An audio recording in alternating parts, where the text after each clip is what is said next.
La quwwata illa billah amma ba'dah.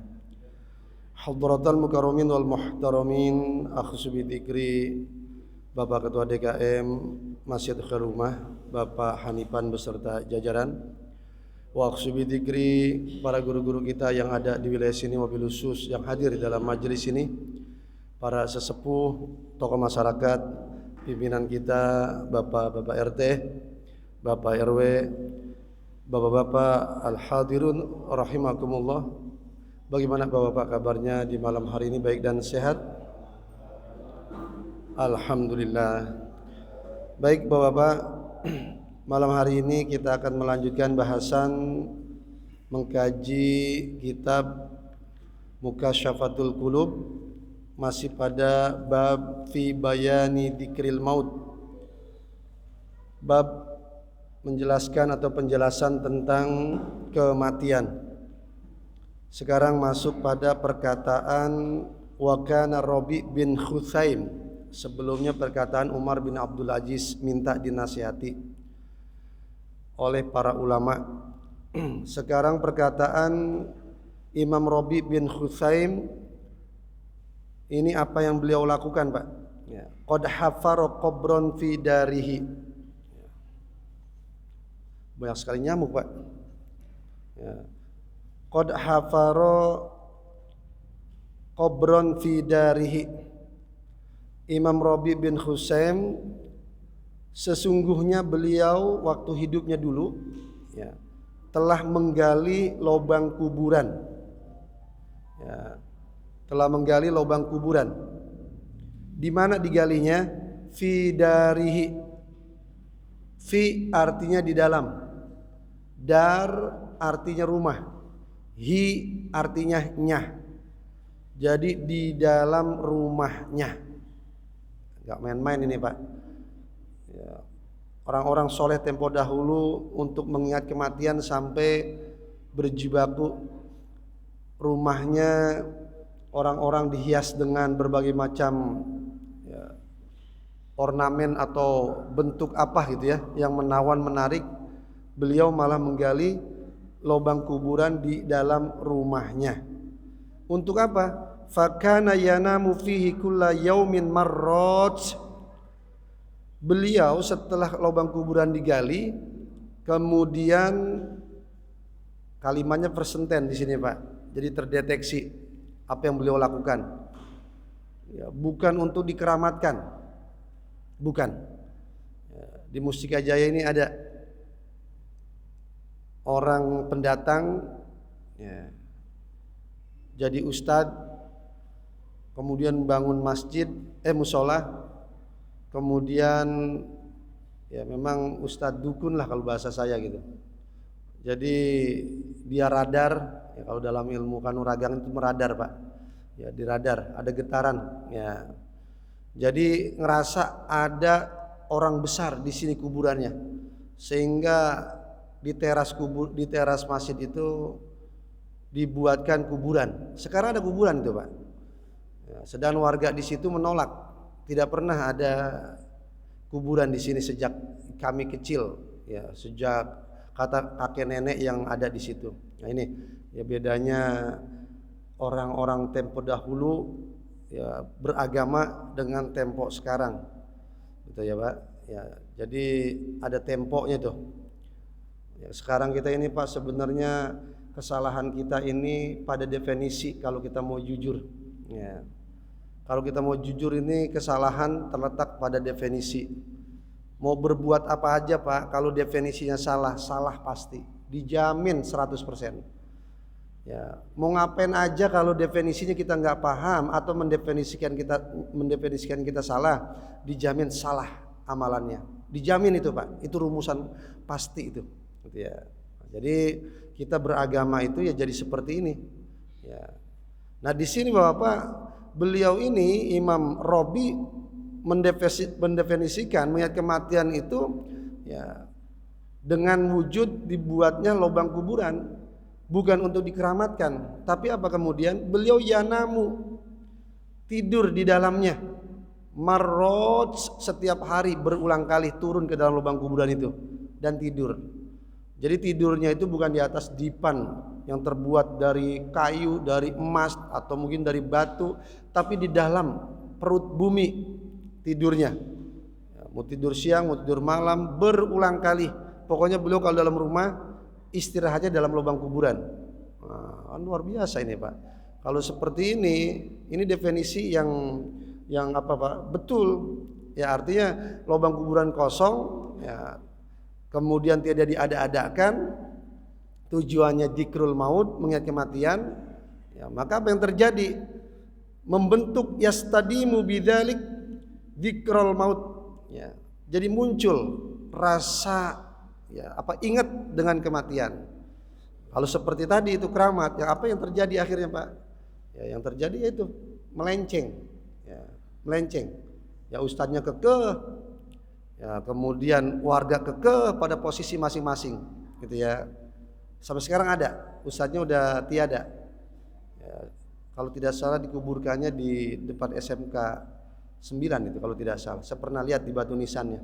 Ya, ada tertulis nama beliau gitu.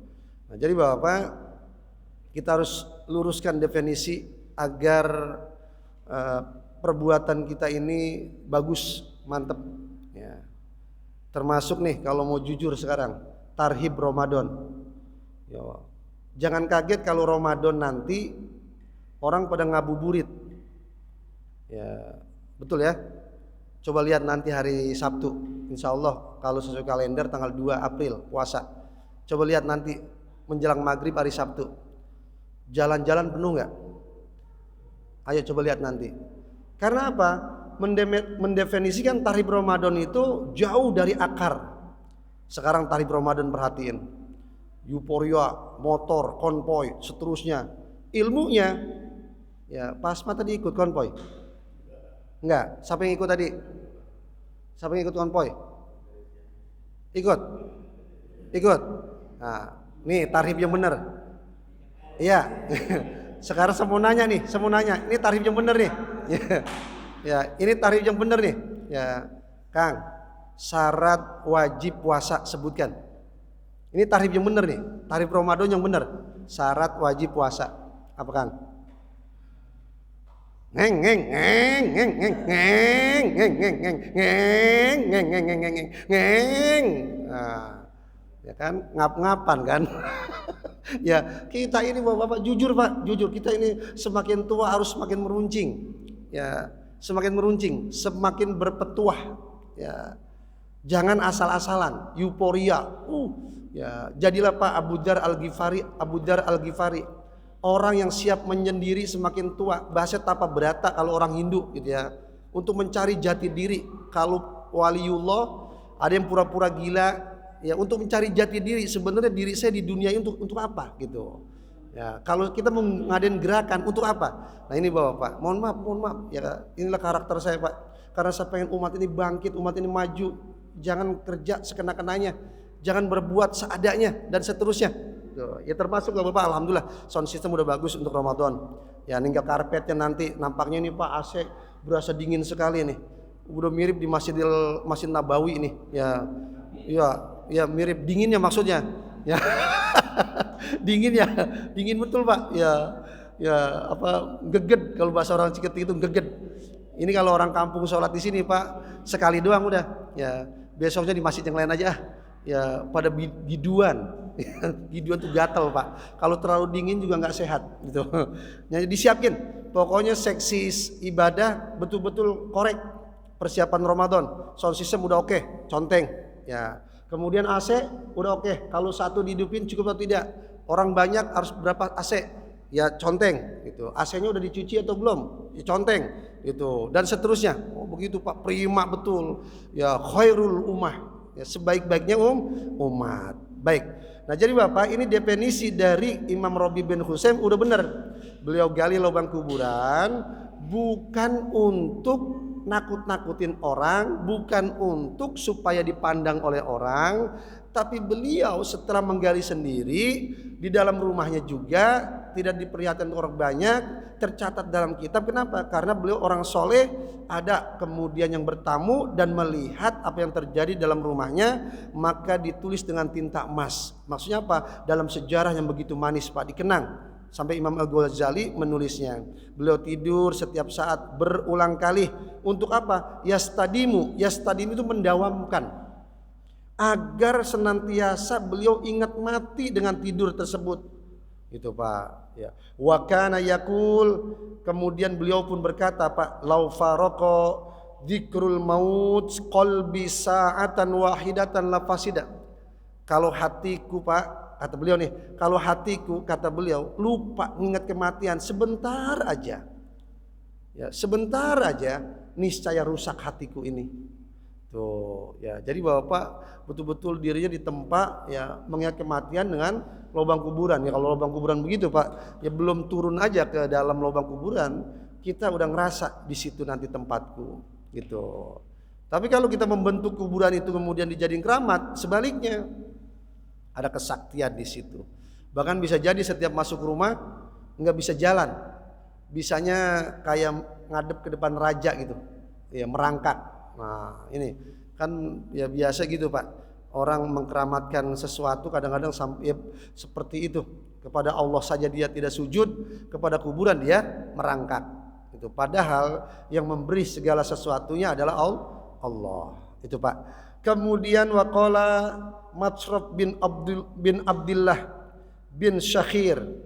Ini sekarang berkata Imam Matsraf bin Abdullah Pak, inna hadzal maut qad tagosso ala ahlin naimahum. Sesungguhnya kematian ini telah menghancurkan, menghilangkan kenikmatan dari orang-orang yang memiliki kenikmatan di dunia. Ya, artinya Bapak, kalau kita masih begini nih, makan bakso enak nggak Pak? Enak, apalagi dingin-dingin begini nih Pak. Ya enak. Ya. Enak nggak Pak? Kalau kita masih begini posisinya nih, ngaji begini nih, enak nggak?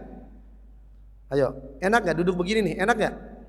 Ya, bagi yang udah biasa enak. Bagi yang belum biasa Pak, ngibrit duluan. Ya, baru salam aja maghrib udah pulang, begitu ya. Atau nungguin, ya sholat sunnah dulu langsung kabur. Kalau udah biasa enak, enak Pak. Apalagi kita usia-usia senja Pak. Waktu kecil kita udah kalah dengan waktu, dengan malas, dengan culas, nggak mau belajar ilmu agama. Atau mungkin faktor saat itu nggak ada biaya orang tua, atau mungkin ada biaya lembaga pendidikan agamanya jauh, atau mungkin ya belum ada. Ya sekarang usia senja, masa iya Pak kita masih harus kalah lagi dengan keculasan dan kemalasan. Besok setiap detik kita ditanya oleh Allah. Ya di waktu al-yauma nakhtimu ala afwahihim wa tukallimuna aydihim wa tashhadu arjuluhum bima kanu yaksibun. Ya hari di mana segala sesuatu bicara. Yauma idzin tuhaddisu akhbaraha, sampai tanah yang kita injak pun bicara. Ya, per detik kita nanti ditanya. Yaumul hisab itu hari yang sangat berat sekali, di mana pijakan tidak akan bergeser sedikit pun sampai tuntas pertanyaan. Ya, itu Pak. Waktu kita ya kita gunakan untuk apa? Ibadah kita sholat udah oke, sholat 5 waktu, tapi pakai ilmu atau tidak? Kenapa? Bisa kurang ilmu. Kenapa kurang ilmu? Malas belajar. Ya tuh ada Pak nanti pertanyaan seperti itu. Nah kalau kita udah belajar begini, ya Allah juga maha tahu Pak. Usia senja itu nyimpen memori atau nyimpen hafalan itu susah. Gitu. Kadang-kadang hutang ke orang aja lupa. Ya pertama pura-pura lupa menjadi lupa beneran. Bahkan bisa jadi pikun. Gitu ya. Karena apa? Dibiasakan ya lupa. Atau dibiasakan nggak mengingat sesuatu gitu Pak. Jangan kaget Pak, faktor usia itu ya nggak bisa dipungkiri. Itu jangan disalahin para amat Pak. Kalau ada orang bilang ya minyak kelapa itu bukan primer, goreng itu pakai air aja. Ya, kalau ada yang bilang gitu jangan kaget. Ya itu bisa jadi pikun Pak. Ya goreng pakai air. Ya penggorengan pasti gosong itu Pak. Ya, ya dia lupa waktu muda goreng begitu Pak. Nah jadi Bapak, sekarang usia senja mari kita isi dengan apa? Mengkaji ayat-ayat Allah, sabda Rasulullah, ayat-ayat kering yang pernah kita tinggalin. Itu jangan culas, jangan malas Pak. Kemudian Imam Matsraf mengatakan Fatlibu na'iman la mauta fih, maka carilah kenikmatan di mana tidak ada kematian di dalamnya. Nah, di mana ini, Pak? Kenikmatan tidak ada kematian di dalamnya, tidak ada kehancuran di dalamnya, nikmat selamanya. Di mana adanya, Pak? Surga atau di akhirat kelak. Itu, Pak. Di dunia seperti saat ini jangan berhayal, Pak. Duit yang kita punya kita genggam selamanya, tidak. Istri yang cantik kita miliki akan bersama dengan kita, tidak. Satu dari dua, kita dulu meninggalkannya atau dia meninggalkan kita. Artinya meninggal dunia, Pak ya. Ya, jadi Bapak, anak-anak kita yang mungkin tampan, cantik, baik, ya nggak selamanya menemani kita. Ya, di dunia saja, Pak, kalau udah menikah, perempuan di bawah suaminya, menantu misalnya laki-laki, ya anak kita sudah lagi, Pak, tidak seperti dulu waktu kita kecil misalnya gitu ya, atau seperti dia kecil ya menemani kita, bercanda bersama kita. Itu harus sadar. Ya, nanti baru ada kenikmatan yang abadi untuk selama-lamanya, yaitu di surganya Allah di akhirat. Ya, maka kita cari dari sekarang, Pak. Bagaimana caranya? Jadikan, Pak, musibah ya dengan kita hadapi sabar, ya kemudian nikmat kita hadapi dengan syukur. Nanti menghantarkan kita meraih kebahagiaan yang kekal abadi. Ini pesan dari Imam Matrob. Ya, jadi jangan digenggam benar-benar, Pak, kenikmatan di dunia. Kalau kita menggenggam kenikmatan di dunia, apa yang terjadi? Kita jadi penakut. Ya, bisa jadi ada orang tidak sholat maghrib berjamaah ke masjid. Kenapa? Karena pintu rumahnya, ya, kuncinya itu mungkin udah rusak atau gimana. Di dalam rumahnya ada intan berlian, artinya sesuatu yang sangat berharga. Tuh, orang kalau sudah ya terkait dengan dunia, Pak, diikat dengan dunia, takut yang ada. Yang gak usah jauh-jauh. Kenapa Bapak membela Islam, kita membela Islam ini mikir-mikir. Ya, nggak usah bicara perang, ya. Nggak usah takbir kenceng-kenceng, Pak. Saya muak melihat orang Islam takbir kenceng-kenceng sekarang. Allahu Akbar, Allahu Akbar. Ya, terutama ngelihat orangnya dulu, Pak. Kalau memang orangnya semangat jihad, teriak Allahu Akbar, saya seneng. Ya, kebanyakan cuma Allahu Akbar, Allahu Akbar. Ya, ustadznya menderita, ulamanya menderita di front terdepan, dia kabur, sembunyi dan seterusnya. Bilang mau perang bahasanya, mau jihad, ya cuma Allahu Akbar doang. Itu Allahu Akbar yang kosong. Ya, itu, Pak, bahasanya seperti itu. Nah, jadi Bapak, ya, ini semua ya harus kita latih tentunya. Ya, untuk mendapatkan kenikmatan yang tidak ada kematian di dalamnya, yaitu di surganya Allah nanti. Ya, kita latih dari sekarang. Musibah hadapi dengan sabar. Hadapi dengan sabar, Pak. Jadi jangan sampai rontok dengan adanya musibah. Kenapa, Pak? Allah sudah menakar kemampuan kita. Nggak mungkin Allah ngasih musibah ya kemudian kita nggak mampu. Nggak mungkin itu. Itu sudah catatan takdir. Ya, udah ketetapan Allah. 50.000 tahun sebelum Allah menciptakan langit dan bumi dan isinya. Itu, Pak. Jadi nyantai, Pak, kita hidup kalau kita udah memahami ketetapan Allah, qada dan qadar Allah. Ya, tapi itu tadi kita baru bisa menguak itu semua dengan apa? Ilmu. Nah, untuk mendapatkan ilmu apa? Imam Syafi'i berkata 6 syaratnya. Di antaranya apa? Panjang waktunya, getir menjalaninya.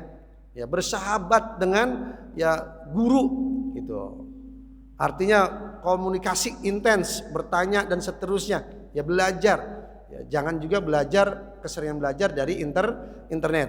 Ya, karena walau bagaimanapun dari sisi kemuliaan, keutamaan, terus pedagogik, artinya etika, ya belajar dan mengajar.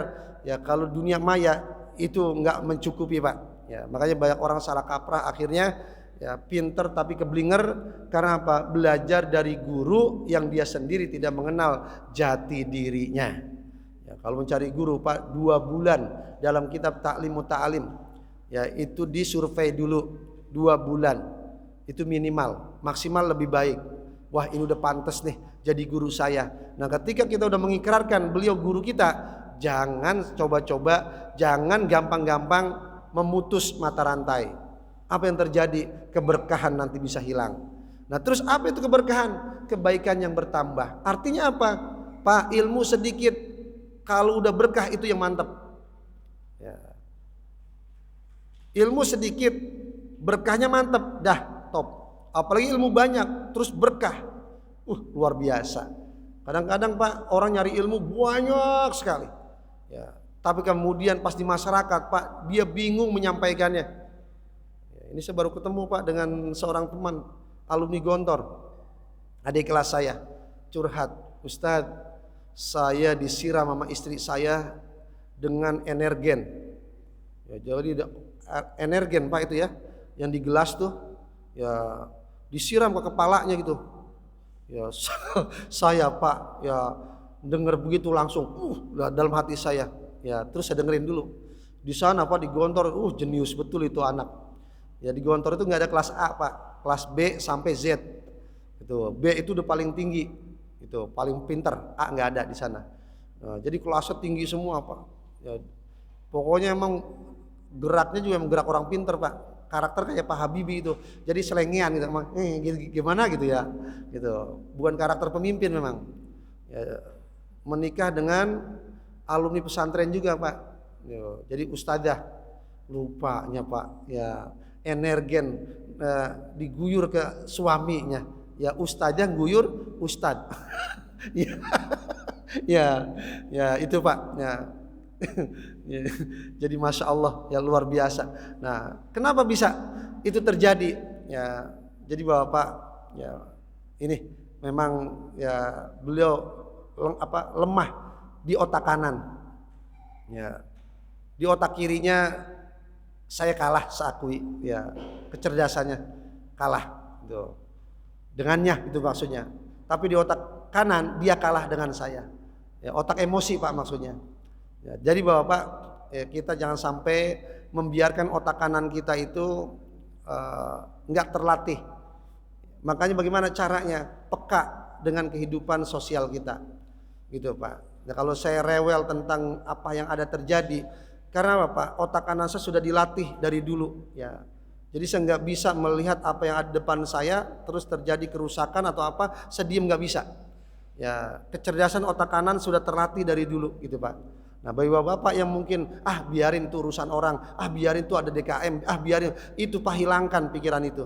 Kalau bapak pengen cerdas otak kanan, nah, apa outputnya Pak? Outputnya nanti Bapak boleh dibuktikan. Ya wallahu fi auni abdi makanal abdu fi auni akhihi. Itu Pak. Ya Allah akan menolong hamba selama hamba itu peduli dan menolong saudaranya. Itu. Ya kalau Bapak pengen dipikirin oleh orang banyak, dengan izin Allah pikirin orang dulu. Itu Pak. Ya, kalau kita hidup cuma untuk diri kita sendiri sampai mati Pak, ya bahasanya, ya itu kain kapan udah akhir kita. Nggak akan ada yang mengenang kita, nggak akan bahasanya Pak. Ya ada yang menyebut-nyebut kita lagi, mendoakan kita, bisa jadi ya udah selesai pada saat itu Pak. Seketika sholat mayit, nah, itu Pak. Jadi para kiai, para ulama, kenapa disebut kiai? Itu bahasa Sanskerta. Ya artinya orang yang berjibaku mikirin umat. Nah itu. Maka disebutlah kiai. Haji itu julukan karena dia telah haji ya dari tanah suci. Nah, jadi Bapak, kita ini butuh melatih ya untuk supaya cerdas dua titik ini, otak kiri dan otak kanan. Otak kiri, otak kecerdasan, baca kitab nih, otak kiri Pak. Nah, kemudian penjelasannya itu menggunakan otak kanan, digabung ya. Nah, bagaimana bisa kemudian ditengahi oleh hati ya. Nah, hati kemudian connect dengan baik bagaimana? Berkah. Ya, berkah artinya dengan izin Allah. Ya, bagaimana guru kita waktu dulu ngajar? Ridho enggak dengan ilmu yang diajarkannya? Kalau ridho Pak, ya satu huruf bisa kita jabarkan banyak hal. Gitu. Tapi sebaliknya, banyak ilmu yang kita pelajari kemudian apa? Tidak mampu kita menjelaskannya. Bahkan satu pun ya kita nggak bisa. Nah, itu yang berbahaya Pak. Ya. Jadi ilmu nggak connect pada diri kita pun kita susah ngamalinnya. Ya. Kemudian Bapak-bapak, qala Umar bin Abdul Aziz. Nah, ini perkataan Umar bin Abdul Aziz yang ketiga di dalam bab ini. Ya, ini masya Allah memukau sekali Pak. Ya, Umar bin Abdul Aziz oleh Imam Ghazali ditulis sampai 3 kali. Yang ulama lain yang betul-betul ulama sekali-sekali saja. Ya, beliau padahal umaro. Ya, inilah ulama yang berjiwa umaro yang berjiwa ulama. Umar bin Abdul Aziz. Bagus mana Pak? Ulama berjiwa umaro atau umaro berjiwa ulama? Umaro berjiwa ulama. Betul. Ya insya Allah nanti bagus Pak. Seperti Umar bin Abdul Aziz, 2 tahun 5 bulan 22 hari mimpin, hasilnya memukau sekali. Ya, orang mengingatnya begitu indah. Ya, orang yang hidup pada saat itu terpuaskan dengan hasil kepemimpinan beliau. Nah, yang repot ya, tapi ini terjadi sekarang Pak. Apa itu? Ulama berjiwa umaro. Itu. Ya biasa Pak, UUD ya, ini makanya Rasulullah dalam hadis Al-Khatib dikatakan dari Ibnu Abbas, Rasulullah Pak ketika melihat seorang mukmin, beliau terpukau, takjub, kemudian nanya ke sahabat, laki-laki itu punya pekerjaan enggak? Enggak ya Rasul. Ya langsung ia jatuh dari pandanganku. Kenapa? Bagaimana bisa ya Rasul? Karena seorang mukmin yang tidak punya pekerjaan, dia akan memanfaatkan agama, mencari kehidupan dari agamanya. Tuh Pak, tuh ya itu. Jadi ulama kalau jadi ulama cuma ngandelin ceramah, ngandelin besek, ngandelin amplop, rusak agama. Betul Pak ya? Rusak. Ya dia tidak akan berani berkata lantang menyampaikan kebenaran. Kenapa? Waduh. Ya ntar DKM sakit hati, ntar DKM begini, jamaah begini nggak ngundang saya lagi. Terus kalau nggak ngundang saya, nanti waduh, income saya, waduh, kreditan motor, waduh, kreditan mobil, waduh, rumah, waduh. Wah akhirnya Pak, udah yang penting apa? Menang. Makanya di Mustika Jaya ini banyak ustadz, sedikit ustadzah, dan banyak ustadz tersebut berjiwanya pengajar, bukan berjiwa pendidik. Kalau berjiwa pengajar Pak enak, nggak ada resiko. Nih kalau berjiwa pengajar Pak nih, berkata Imam Matrop seulang tadi, ya, sesungguhnya kematian itu menghancurkan kenikmatan dari orang yang memilikinya. Maka carilah kenikmatan yang tidak ada kematian di dalamnya. Dah paham Pak? Maksudnya paham kan ya? Udah segitu doang. Enggak harus menyentuh yang lain-lain. Padahal ya untuk mengkoneksikan antara isi ucapan ulama dengan realita kehidupan kita, kadang kita harus apa Pak? Menyebut ya hal-hal yang terjadi real dalam kehidupan kita. Mungkin dari diri saya, mungkin dari diri Bapak, mungkin dari keadaan umat ini, bahkan mungkin dari umaro, pejabat atau dari ulama. Nah, kalau udah nyebut seperti itu berarti menyentuh sesuatu. Ya, bisa jadi yang tersentuh kecewa, sakit hati dan seterusnya. Efeknya apa? Terkait dengan aktivitasnya. Dah nggak usah diundang lagi ustadz itu. Kalau ceramah nyakitin terus misalnya, kalau ceramah nyentilin terus misalnya, ya gitu Pak. Ya makanya apa yang terjadi perhatikan saja Pak. Ya kondisi umat di Mustika Jaya. Ya la yahya wala yamut. Ya hidup kagak, mati kagak. Jalan pun ya kalau bisa jalan di tempat paling tidak ototnya kuat. Ya jalan pun masih diragukan bahasanya, jalan di tempat atau tidak. Kalau maju apalagi gitu. Ya kalaupun ada mungkin mundur Pak jalan gitu. Nah, jadi Bapak ya kalau seandainya pun mundur, ya kalau mundurnya strategi boleh oke. Tapi apa? Ini mundur kalah kita Pak. Ya, jadi kita ini masih ya, euforia. Ya, umat Islam di Mustika Jaya masih euforia. Karena apa? Kesalahan dari public figure. Public figure itu siapa? Ulama, umaro, togamas, tokoh agama, tokoh masyarakat. Itu Pak. Ya. Kenapa? Karena kita belum punya sistem. Itu Pak. Artinya sistem milieu belum terbentuk. Ya kalau gini-gini aja Pak, kita ya begini aja. Sampai anak cucu kita bahkan lebih buruk nanti. Boleh dibuktiin. Kecuali kita merubah halawan. Ya buat sistem sekarang Pak. Ya segera buat sistem. Gitu. Ya saya sedang membuat sistem Pak. Ya salah satu saya menyampaikan gini, ini sedang menanamkan sistem.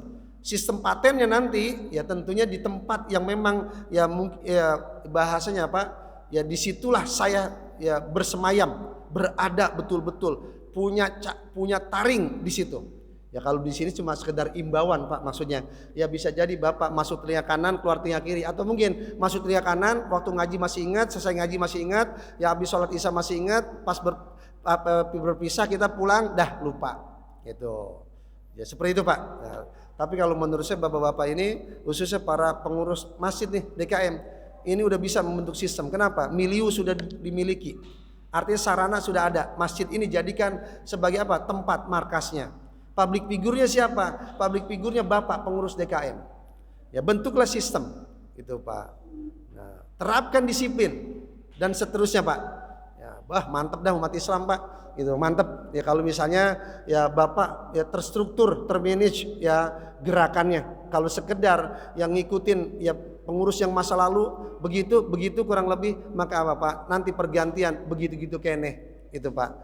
Ya bahasanya hasilnya cuma ngepel masjid doang. Ya yang penting masjid nggak jamuran ubinnya. Nanti ketika laporan ya udah bersih masjid ininya. Tapi apa? Ruhnya itu belum muncul. Itu Pak ya. Nah, baik. Nah, kemudian Bapak Umar bin Abdul Aziz ini berkata apa? Akfir dzikrul maut. Banyakin oleh kalian. Wahai, kepada siapa? Saat itu Pak, pada para punggawanya, kepada rakyatnya, untuk saat ini kepada kita. Banyakinlah oleh kalian ingat kematian. Kenapa? Fa in kunta wasi'al aish doyyaqahu. Jika kalian lagi kaya raya, lagi berjaya, lagi hebat-hebatnya, ingat kematian. Maka dengan ingat kematian Pak, doyyaqahu, kita akan dipersempit. Maksudnya apa? Enggak sombong. Nah, ini Pak luar biasa Pak. Seorang pejabat ya kata mutiaranya sedemikiannya. Orang kaya kalau ingat kematian enggak sombong Pak. Orang alim ingat kematian enggak pongkah, enggak sombong. Orang hebat pejabat ingat kematian enggak akan korupsi Pak. Enggak akan menzolimi kebijaksanaannya. Ya rakyat-rakyatnya dipimpinnya. Siapapun pokoknya Pak sesuai kemampuannya, kekuatannya, ingat kematian, hebat orang tersebut. Ya artinya dibatasi Pak. Seperti foto itu ya ada bingkainya. Seperti lapangan bola ada garis ya pinggirnya. Sehingga bola itu nggak kemana-mana, nggak aprak-aprakan. Nah sekarang dibalik oleh beliau. Wa in kunta doyikol aish wasahu bidzalik. Kalau hidupmu sedang sempit, bangkrut, menderita, susah, ya kemudian kau ingat kematian atau habis di PHK, ya nggak punya pekerjaan, duit nggak punya simpenan, habis di PHK itu, kita sempit hidup kita ingat kematian, maka apa dengan ingat kematian Pak jadi lapang hidup kita. Kenapa? Tidak ada Pak kesulitan di muka bumi ini melebihi di punggung bumi maksudnya, di mana kita berpijak, tidak ada Pak yang bisa melebihi sakitnya sakaratul maut, kematian. Ya, nanti di bab selanjutnya fi bayani syiddatil maut, penjelasan tentang dahsyatnya, sakitnya kematian atau sakaratul maut. Itu Pak sakaratul maut sakitnya sampai kita dibangkitkan nanti waktu kiamat itu masih berasa. Itu. Ya, kalau Bapak, kalau kita punya masalah di punggung bumi ini, ditagih oleh debt collector misalnya, dikejar-kejar permasalahan ini, permasalahan itu, atau mungkin bahkan ya di penjara. Kalau orang ingat kematian Pak, nggak akan berasa besar itu penjara. Maksudnya sempit atau menderita. Makanya ulama di penjara tambah hebat Pak. Kayak Habib Rizik tuh. Ntar kalau keluar di penjara, saya yakinkan, saya pastikan tambah hebat Habib Rizik.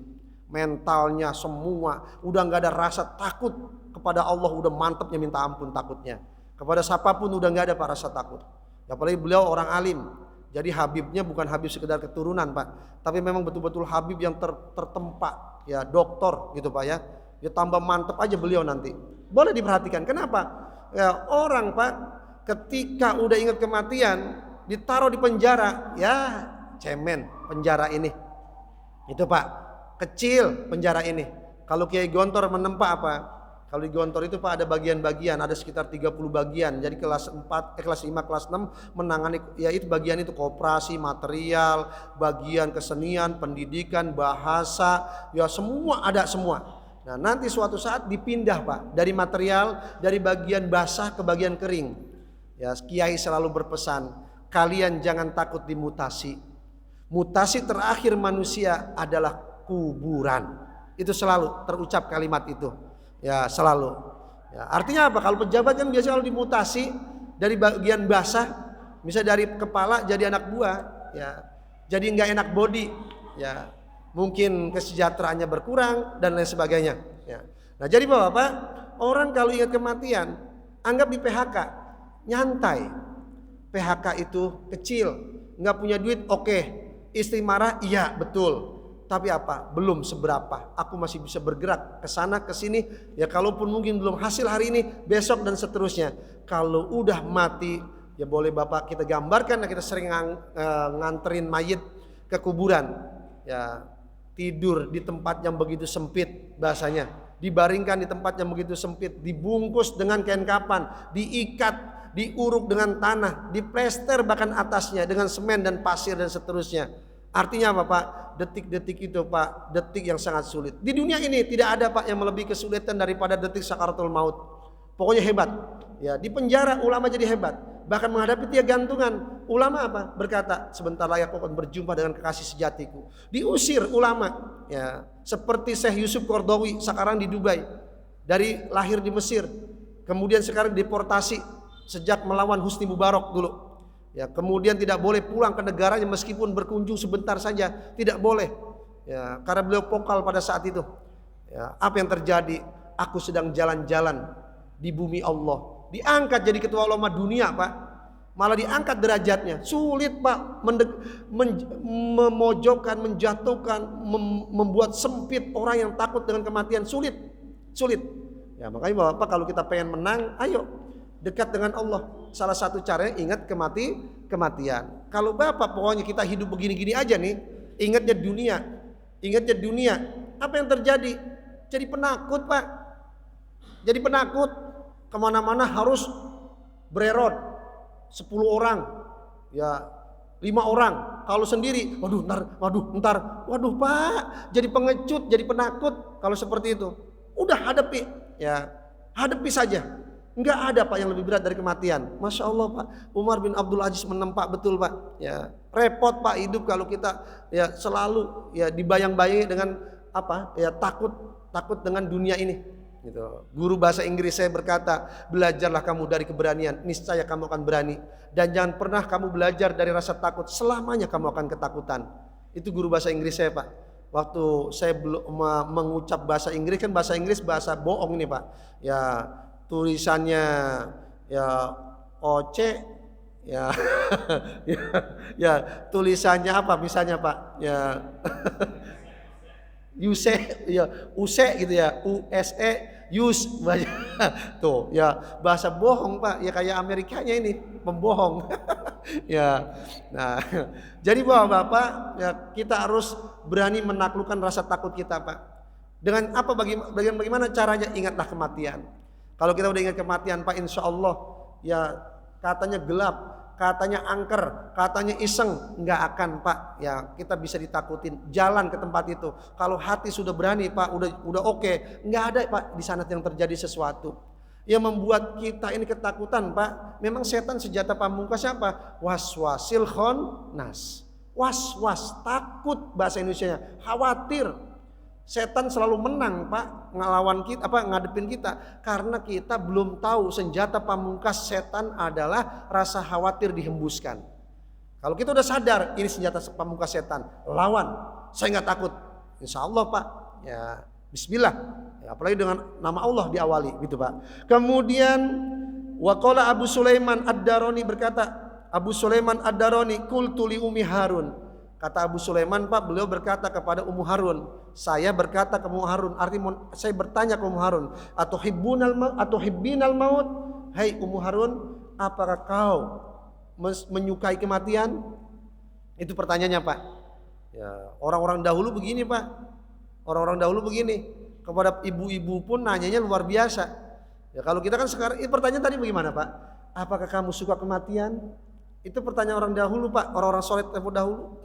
Coba orang sekarang nanya, apakah kamu cintaku? Begitu Pak. Ya, kalimat cintaku bukan cinta kematian. Nah kemudian Ummu Harun menjawab, ya, qalat la, saya tidak suka dengan kematian. Saya takut, saya tidak cinta dengan kematian. Ya, qultu kata Abu Sulaiman, 5. Kenapa? Wahai Ummu Harun, qalat lau asaitu adamian mastahaitu liqa'ahu. Ya bagaimana mungkin aku suka dengan kematian? Ya coba kau bayangkan Abu Sulaiman, kalau aku bermaksiat kepada seseorang, aku punya salah kepada anak Adam manusia, apakah aku berani menemuinya, berjumpa dengannya? Malu, begitu kata dia. Ya betul kan Pak? Kalau saya punya salah, misalnya dengan Pak Asmat, misalnya punya salah, misalnya saya minjem nggak saya bayar, ya ketemu Pak Asmat, malu saya. Ya ini kalau ngaji begini, ini kalau saya punya utang dengan Pak Asmat, bisa jadi ke sono terus muka saya tuh. Ya kalau musik ke arah situ, ke atas atau ke sini, gitu. Nggak berani saya menatap bola mata Pak Asmat, gitu. Karena kekuatan manusia itu ada di bola mata Pak. Ya maksudnya apa? Untuk secara sosial, tatap. Makanya kalau berantem dengan orang Pak, jangan tatap tangannya, jangan tatap gerak kakinya, tatap matanya. Ya kalau orang Arab bilang azir ainakal hamro, tunjukkan merah matamu, tatap merah matanya, gitu. Karena orang kalau mau bergerak dari mata, gitu. Ya itu Pak. Makanya kalau jurus-jurus solin kan ada cocok mata begitu. Orang kalau mata udah dibuta udah kelimpungan Pak, gitu. Jadi mohon maaf, bukan ngajarin berantem Pak. Ya artinya ya di lapangan kita harus ya kaya ya wawasan Pak. Nah jadi Bapak, bagaimana mungkin aku bisa berjumpa dengan seseorang yang aku punya salah dengannya? Demikian, bagaimana mungkin fakaya uhibbu liqa'ahu wa qad asaitu? Bagaimana mungkin aku bisa berjumpa dengan Allah? Artinya aku takut melalui kematian itu, takut dengan Allah karena aku sering bermaksiat kepadanya. Nah, jadi Ummu Harun ini bukan ngajarin kita takut mati, tapi apa? Mempersiapkan bekal. Ya, esensi dari kematian adalah pulang. Dulu pernah saya jelaskan. Sekarang kalau orang dibilang pulang, siapa yang tidak suka pulang? Kayak bapak-bapak nih, seneng banget nggak Pak kalau saya tuntaskan pengajian ini? Selesai Pak pengajian, ya kita pulang. Seneng nggak? Seneng banget, gitu ya. Seneng nggak Pak besok pulang kampung nih mau lebaran? Seneng banget. Apalagi bapak udah punya persiapan 5 miliar. Mau pulang kampung besok. Ya itu kapan sih? Pertengahan Ramadan. Kenapa mau pulang kampung? Ya udah punya duit 5 miliar. Kebanyakan Ustadz, ya udah 500 juta. Kebanyakan Pak Ustadz, 50 juta aja dah. Bapak udah ngantongin duit 50 juta nih. Pak, ini puasa aja belum mulai, udah pengen cepet-cepet itu akhir Ramadan. Kenapa? Pengen banget itu bawa duit 50 juta udah. Artinya kalau ada orang seperti tadi Ummu Harun berkata, aku tidak suka kematian karena terkait bekal, ada masalah. Itu Pak. Jadi renungan buat kita, Ummu Harun sebenarnya wanita soleha Pak, yang udah siap meninggal dunia, artinya dipanggil oleh Allah. Sebagai penutup dari bahasan kita di bab ini, di sini Bapak Imam Hasan Al-Basri bertanya kepada Abu Piros. Ya Abu Piros, mada adat lihadal yaum. Jadi Pak Imam Hasan Al-Basri bertanyanya di hadapan Abu Piros di saat sedang menguburkan seorang perempuan dari suku Pirzadak. Ya, ada meninggal dunia, nganterin dua-duanya. Nah, kemudian di hadapan lubang kuburan, Hasan Al-Basri bertanya ke Abu Piros, "Wahai Abu Piros, apa yang telah kau siapkan untuk hari ini, untuk di hari kematian ini?" Kemudian menjawab Abu Piros, faqal syahadatu alla ilaha illallah Muhammadur Rasulullah mundu sittina sanah. Ya Hasan Al-Basri, aku telah menyiapkan untuk hari ini tiba. Kematian maksudnya, ya selama 60 tahun dengan kalimat asyhadu alla ilaha illallah wa asyhadu anna Muhammadar Rasulullah. Artinya apa? Dengan menjadi seorang muslim atau menjadi seorang mukmin. Nah, itu Pak, makanya kita yang sudah ya menjadi muslim mukmin, pertahankan ittaqullah haqqa tuqatih wa la tamutunna illa wa antum muslimun. Kalau kita Pak posisinya jadi muslim, kapanpun dipanggil oleh Allah siap. Siap. Ya, artinya tetap kita menjaga ya ajaran Allah. Adapun mungkin bekal kita masih kurang, tetap harus siap.